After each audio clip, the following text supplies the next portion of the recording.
Bismillahirrahmanirrahim. Alhamdulillah hamdan katsiran thayyiban mubaraka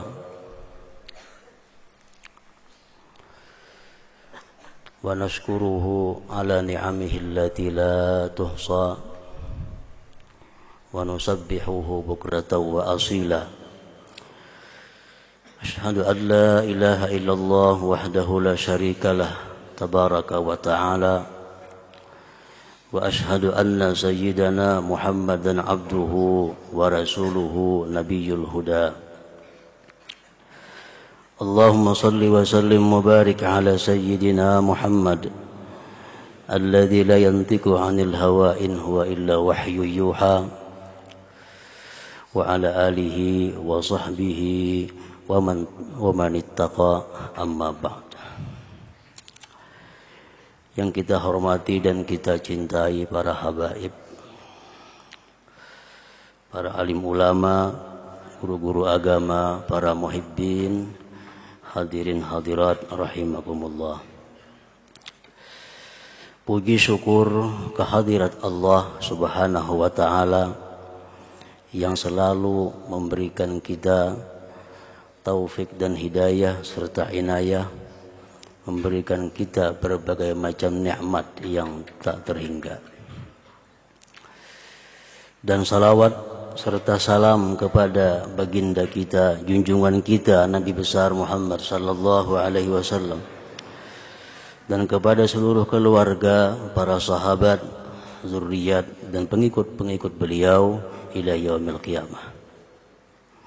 Para muhibbin rahimakumullah, Ar-Rabi'atu was-Sab'un min surahil Qur'an, suratul Muddathir, Makiyyatun wa ayatuha sittun wa khamsun. Yang ke-74 dari surah-surah Al-Qur'an, yaitu surat yang bernama Al-Muddathir. Surat Al-Muddathir ini diturunkan di Mekah dan ayat-ayatnya berjumlah 56 ayat. Para muhibbin rahimakumullah, surat Al-Muddathir ini dimulai dengan Bismillahirrahmanirrahim. Ya ayyuhal muddathir qum wa anzir wa rabbaka fakabbir wa thiyabaka fatahhir war rujza fahjur wa la tamnun tastakthir.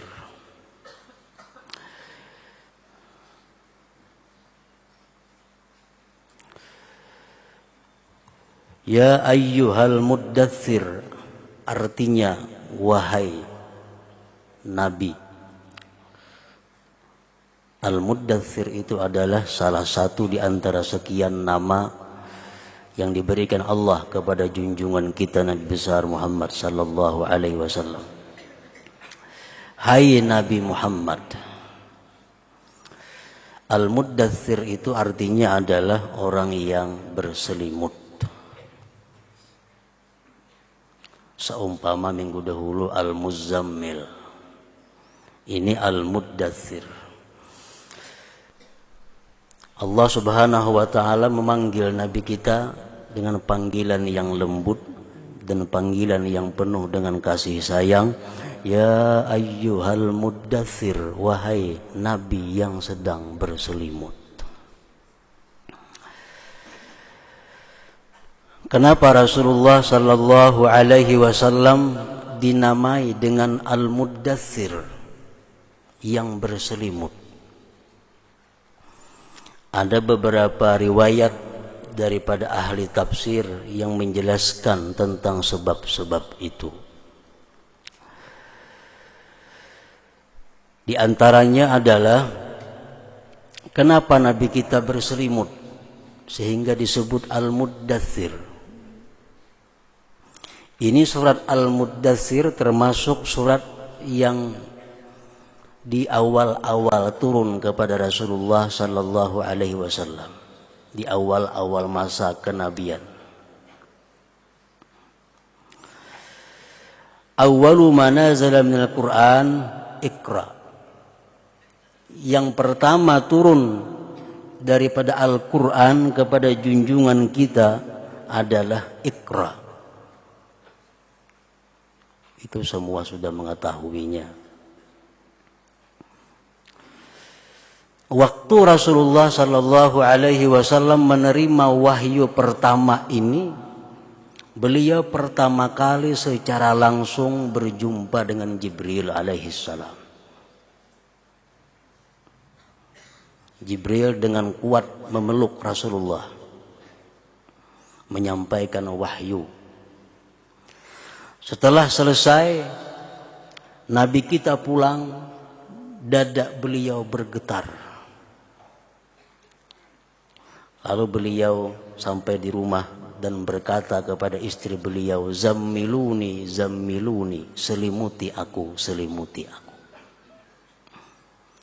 Lalu Nabi diselimuti oleh istri beliau, Sayyidatina Khadijah Al-Kubra.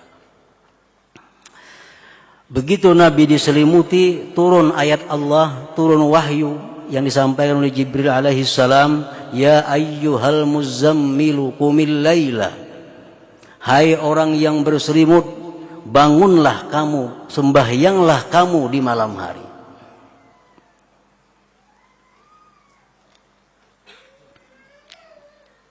Allah Subhanahu wa taala lewat Jibril mewahyukan agar bangun. Qumil laila. Lalu Nabi kita sejak itu selalu bangun di malam hari untuk salat tahajud, dan itu merupakan kewajiban khusus untuk baginda Rasul sallallahu alaihi wasallam. Summa fataral wahyu, kemudian wahyu lama tidak turun kepada Rasulullah. Setelah kejadian itu wahyu lama terhenti. Nabi kita pun merasa sedih. Ada perasaan gelisah. Sidin naik ke gunung-gunung untuk menunggu wahyu Allah. Akhirnya begitu sampai beliau di Gunung Hira, beliau diseru, "Ya Muhammad, innaka Rasulullah." Ada suara yang berbunyi seperti itu, "Hai Muhammad, bahwa engkau adalah Rasul Allah." Fanadhara ila yaminihi wa shimalihi falam yara syai'a. Fanadhara fawqahu fa idza bi qa'idun 'alal 'arsyin baina as-sama' wal ard. Faru'iba wa raja'a ila Khadijah faqala dathiruni dathiruni. Ada bunyi suara yang mengatakan bahwa, "Hai Muhammad, bahwa engkau adalah utusan Allah, Rasul Allah." Beliau pandang ke kanan, ke kiri, tidak ada terlihat sesuatu. Beliau lihat ke atas, ternyata di atas langit itu, di antara langit bumi, ada duduk malaikat di atas kursi. Persis malaikat yang datang pertama waktu beliau menerima wahyu di Gua Hira itu. Faru'iba, Nabi ketakutan. Wa raja'a ila Khadijah, beliau kembali ke rumah kepada Siti Khadijah. Lalu beliau berkata, "Dathiruni, dathiruni, selimuti aku, selimuti aku." Nah, makanya dinamai dengan Al-Muddathir Nabi kita. Begitu Nabi kita diselimuti oleh istri beliau, panazala Jibril, Jibril turun membawa wahyu, wa qala ya ayyuhal muddathir, hai Nabi yang sedang berselimut, qum fa'anzir, bangunlah kamu, fa'anzir, berikan kabar kepada orang-orang yang tidak beriman bahwa neraka Allah yang sangat pedih itu menunggu mereka. Fa'anzir, sampaikan kepada orang-orang kafir Quraisy, orang-orang kafir Mekah, bahwa jikalau tidak beriman kepada Allah, tidak beriman kepada Rasulullah, azab Allah sangat pedih menunggu mereka.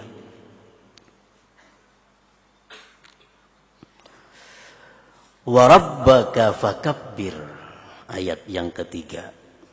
Wa rabbaka fakabbir, dan besarkan Tuhan kamu. Para muhibbin rahimakumullah.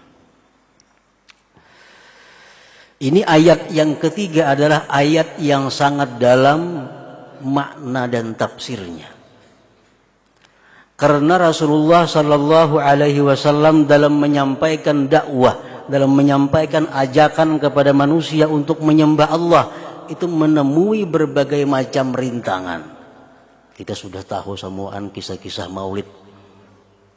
Baik halangan, baik cobaan seperti ulu-ulu, penghinaan, bahkan sampai kepada ancaman pembunuhan. Makanya ayat berikut, warabbaka fakabbir, dan besarkan Tuhan kamu. Artinya apa? Bahwa bagaimanapun yang akan dialami dalam berdakwah kepada Allah itu, ingat bahwa Allah itu adalah maha besar. Allah yang maha besar. Selain Allah itu kecil, bahkan tidak ada sama sekali. Para muhibbin rahimakumullah.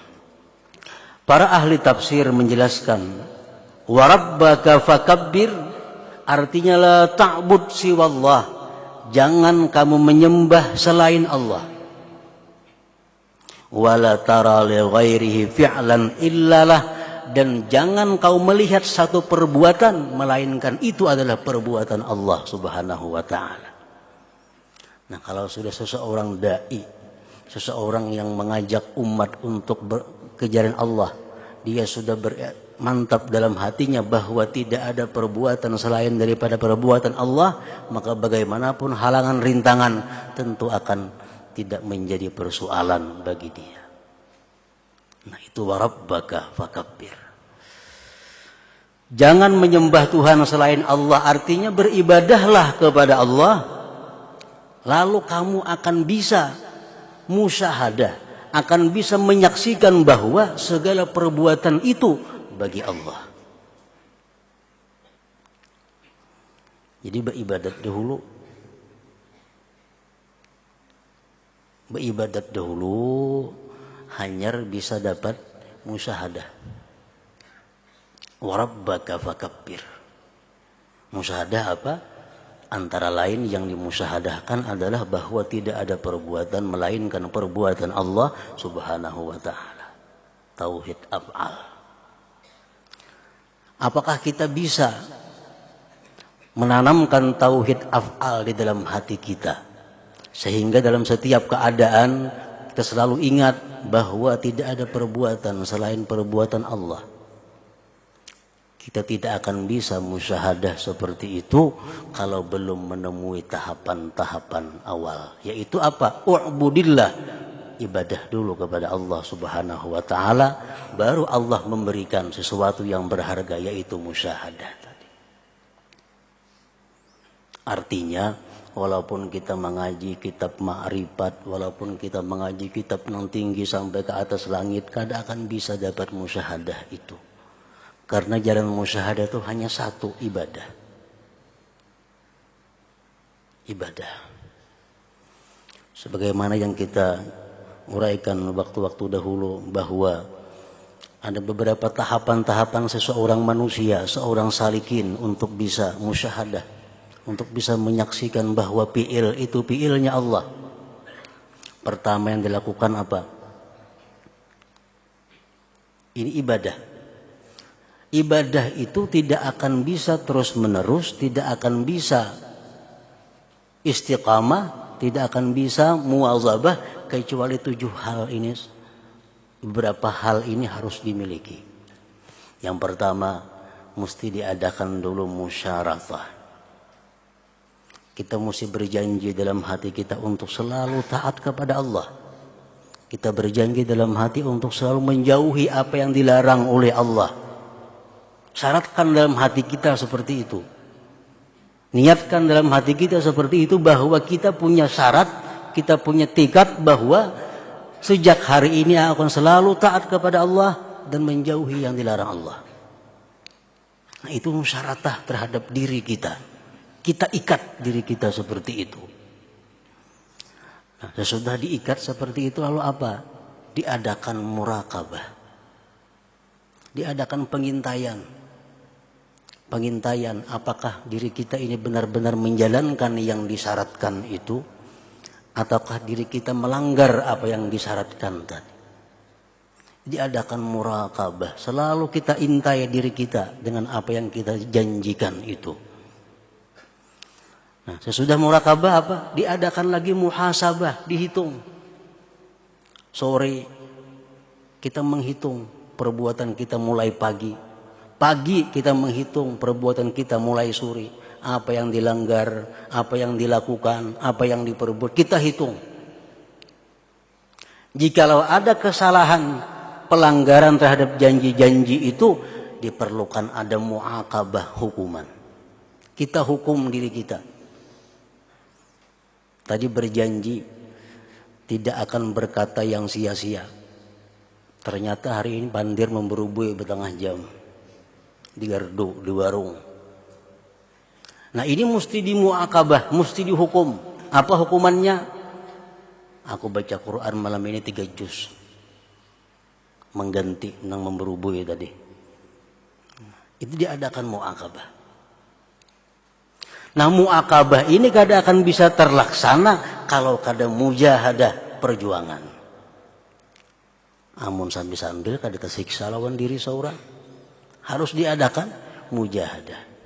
Nah, kalau sudah kita mujahadah, kita berjuang, kita mampu mengatasi nafsu kita, mengatasi diri kita salah, kita hukum. Apa yang kita lakukan? Kita adakan muhadarah. Apa arti muhadarah? Selalu menghadirkan Allah dalam kehidupan kita. Kita paksakan diri kita untuk selalu ingat Allah. Biar di mulut Allah, Allah, Allah. Kayak apakah? Allah, Allah. Dipaksakan hati kita, mulut kita untuk selalu menghadirkan Allah.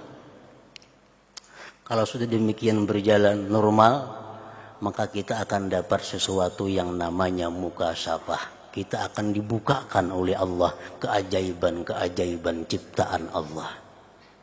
Kita melihat rumput, mungkin di situ kita ada lihat keajaiban apa dari rumput itu. Kita lihat ada ini ayam, ada keajaiban apa ciptaan Allah ayam ini. Nah, sesudah kita dapat itu, baru kita diberi Allah yang namanya musyahadah tadi. Nah, jadi musyahadah itu kada gampang. La tara fi'lan illalah. Tidak kau lihat perbuatan melainkan perbuatan Allah. Dimuntungnya manhajan itu. Sapi desa orang hilang hanya ketahuan gina.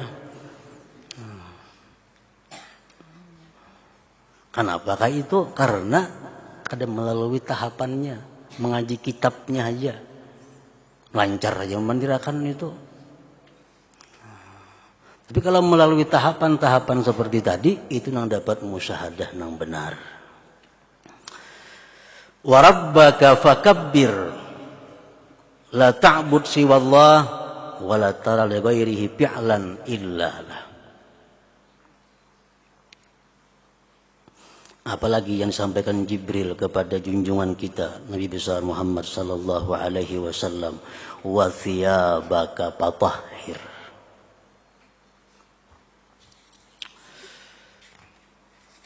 Wa thiyabaka fatahhir. Sucikan thiyab engkau, pakaian engkau sucikan. Para ahli tafsir menjelaskan bukan pakaian itu gamis, jubah atau apa, bukan itu yang dimaksud dengan sucikan pakaian.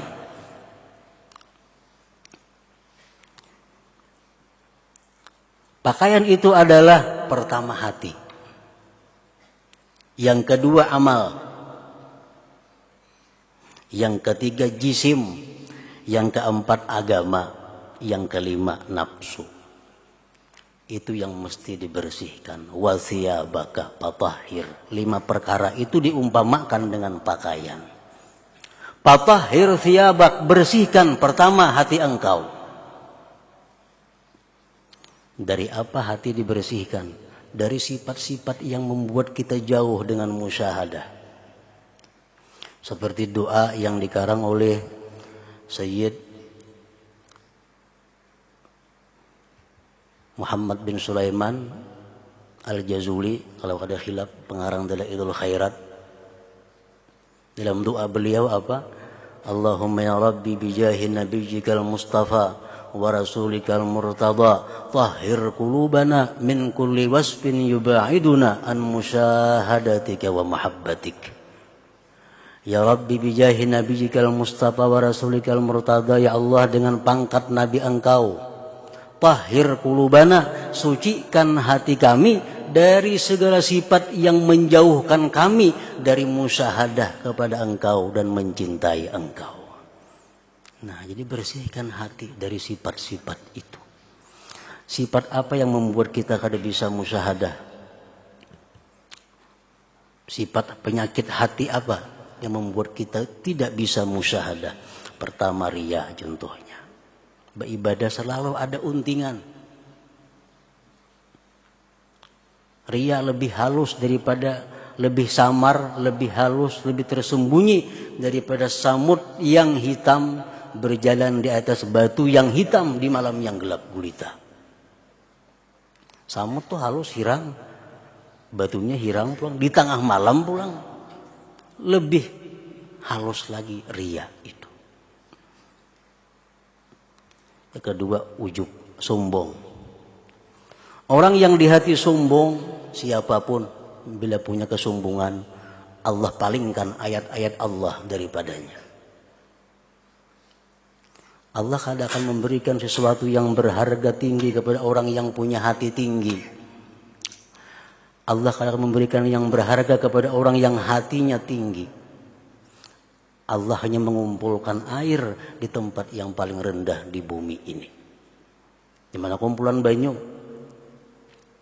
Anguntai negara itu padang banyu, perandahnya situ. Nah, hati yang rendah itu yang datang diberi Allah musyahadah, ma'rifat dan sebagainya. Ala ujub, merasa hebat, merasa keistimewaan diri, kadang merasa itu adalah pemberian Allah. Dengki, dendam, suudzan bil muslimin, buruk sangka dengan orang Islam. Ini penyakit-penyakit hati yang membuat kita terhindar daripada cinta Allah, daripada musyahadah. Adamur ridha bil qadha wal qadar, tidak senang dengan ketetapan Allah,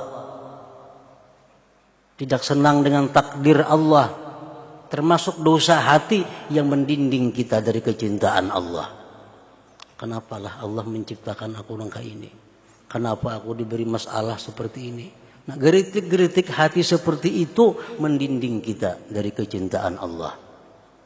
Adamur ridha bil qadha wal qadar. Wa bughdus salihin, benci kepada orang saleh. Dalam hati kita ada muar orang saleh. Dalam hati kita ada benci, ada kada senang dengan orang-orang yang disuruh Allah mencintai mereka. Itu dosa hati, penyakit hati. Adamur rahmah bil muslimin, tidak ada sayang di dalam hati dengan orang muslim. Dosa hati. Ada orang muslim dapat bencana, biasa aja. Kalau pun ada okasiannya atau didoakan kayak apa, kada ada juga. Seperti angin lalu. Baca koran, melihat TV, ada berita di sana orang muslim gempa, sekian yang mati, sekian yang gugur. Hati kita sedikit pun kada ada tergugah, kada tersentuh dengan derita-derita yang diterima oleh kaum muslimin. Nah, itu penyakit hati. Iradatus subil muslim, menghendaki jahat dengan orang Islam. Di hati kita ada kepingin si fulan itu sakit. Dalam hati kita ada kepingin si fulan itu hancur. Dalam hati kita ada kepingin si fulan itu sengsara. Dalam hati kita ada kepingin fulan itu rugi. Itu penyakit hati. Penyakit hati. Iradatus subil muslim. Penyakit hati lagi antaranya adalah ar-ridha bil maksiyat. Senang dengan maksiat. Senang dengan maksiat. Ar-ridha bil maksiat.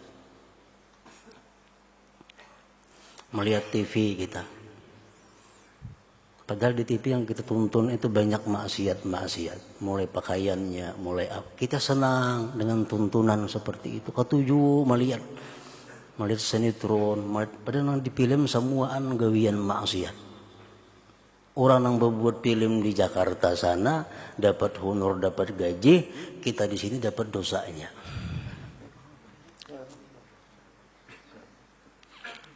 Ar-ridha.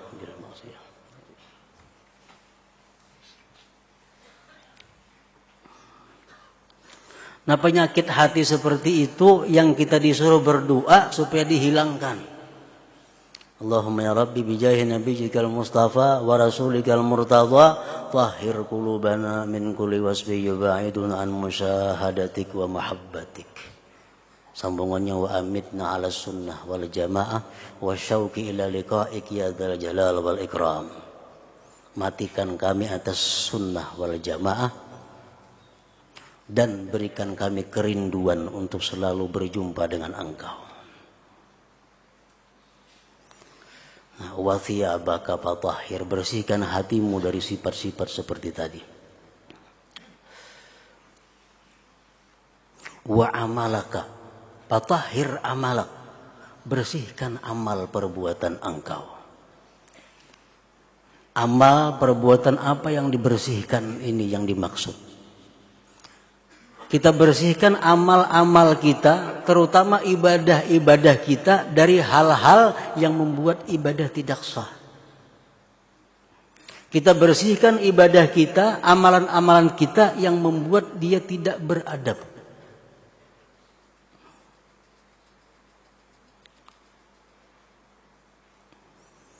Man hurimal adab hurimas sunnah, wa man hurimas sunnah hurimal fard. Orang yang terbiasa meninggalkan adab, dia akan terbiasa meninggalkan yang sunat.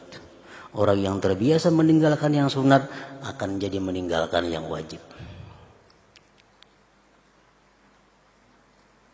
Wajis maka sucikan jisim engkau daripada maksiat. Tubuh kita. Wadinaka, sucikan agama engkau daripada bid'ah, daripada sesuatu yang tidak ada dalam agama.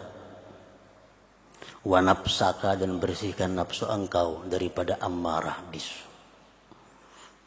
Wa thiyabaka fatahhir. Kemudian warrujza fahjur, jauhi segala dosa. Wala tamnun tastakfir, dan jangan kamu merasa setiap kali berbuat baik itu bahwa kamu berjasa lalu kamu akan minta balasan yang banyak. Jangan sekali-kali kita berbuat kebaikan, baik itu kepada Allah atau kepada manusia, jangan sekali-kali kita menganggap bahwa itu adalah jasa kita. Wala tamnun. Orang ahli ibadat kepada Allah, berdoa lawan Tuhan, doanya kada sing kabulan. Lalu inya asa aneh, mah Tuhan kada ngabulakan doa aku. Maka aku sembahyang berjamaah, tahajud, baca kahfi, baca apa kan, apa ya Tuhan kada mengabulakan doa aku. Nah, merasa aneh kalau Tuhan tuh kada mengabulakan hajatnya. Padahal inya pak amal, ini tamnun ngarannya.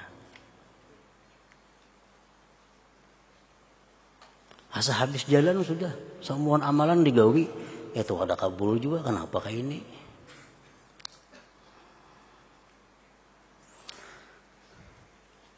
Nah, jadi itu 6 ayat.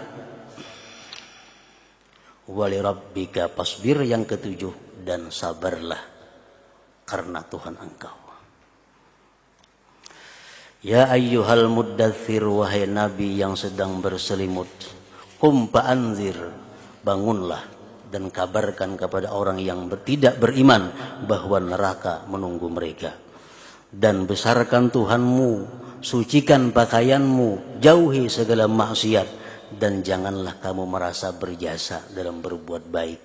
Wali rabbika pasbir, dan sabarlah karena Tuhanmu. para muhibbin rahimakumullah. Selanjutnya surat yang ke-75 yaitu suratul Qiyamah. Ila hadratin Nabi sallallahu alaihi wasallam al-Fatihah. Iyyaka na'budu wa iyyaka nasta'in ihdinas siratal mustaqim. Shiratal ladzina an'amta 'alaihim. Asyhadu an la ilaha illallah wahdahu la syarika lah. Asyhadu anna sayyidana Muhammadan 'abduhu wa rasuluh. La ilaha illallah. Nastaghfirullah. La ilaha illallah. Nastaghfirullah. La ilaha illallah. Nastaghfirullah. La ilaha illallah. Wa natubu ilallah. La ilaha illallah. Muhammadur Rasulullah sallallahu alaihi wasallam. ويا أيها الراجل منه شفاعة صلوا عليه وسلموا تسليما.